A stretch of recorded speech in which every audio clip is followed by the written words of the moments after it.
La maison préfabriquée n'a pas toujours eu bonne réputation. Pourtant, diminuer l'impact d'un chantier peut être une bonne solution pour préserver l'environnement. La maison Énergéco offre une réponse écologique à ceux qui cherchent à combiner préfabriqué et modernité. Le projet est né à force de rencontrer des clients, puis de se rendre compte qu'il y avait un changement qui s'en venait de la clientèle, qui cherchait de plus en plus à avoir des maisons plus contemporaines, avoir des maisons plus à économie d'énergie, parce qu'on en parle beaucoup.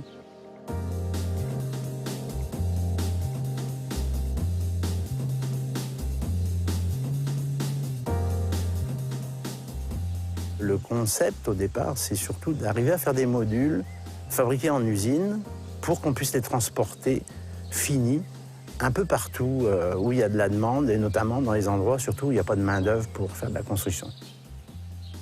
Notre concept aussi, notre idée, c'est de préserver l'environnement au maximum, de préserver la végétation, les arbres.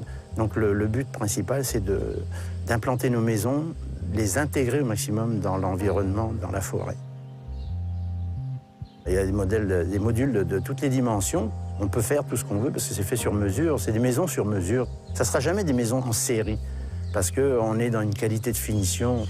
Puis on cherche quand même une architecture qui soit vendable et qui soit belle pour l'intégrer dans l'environnement.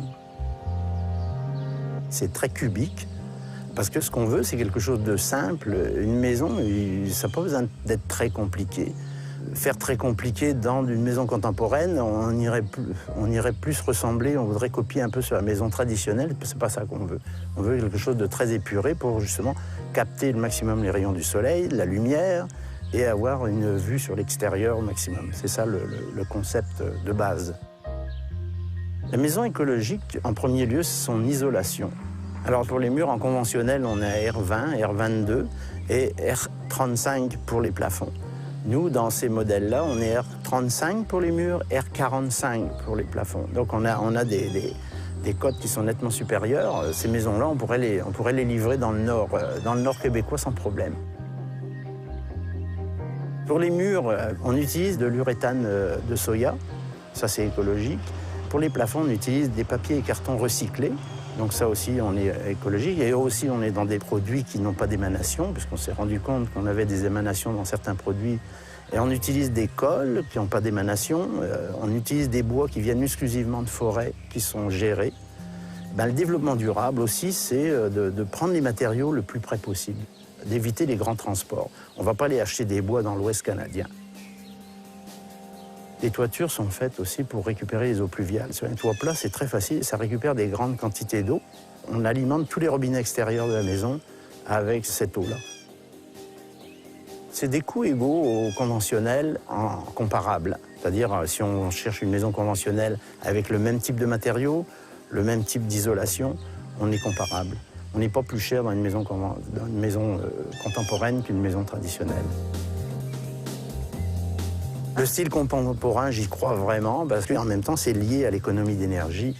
Et tout ce que le monde veut aussi aujourd'hui, ils veulent de plus en plus des maisons à air ouvert. Ils veulent des maisons où on vit dedans, dehors. Ils veulent vraiment être ouverts sur l'extérieur.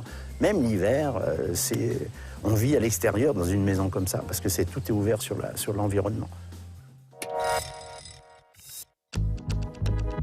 Voici comment se distingue cette maison modulaire et écologique. Les modules pré-usinés peuvent être assemblés là où il y a peu de main-d'œuvre. Les bois utilisés sont issus de forêts locales et bien gérées. Tant dans les murs que dans le plafond, l'isolation est optimale. Une cuve sur la toiture plate permet la récupération des eaux de pluie. Les cols et les peintures utilisées sont sans émanation.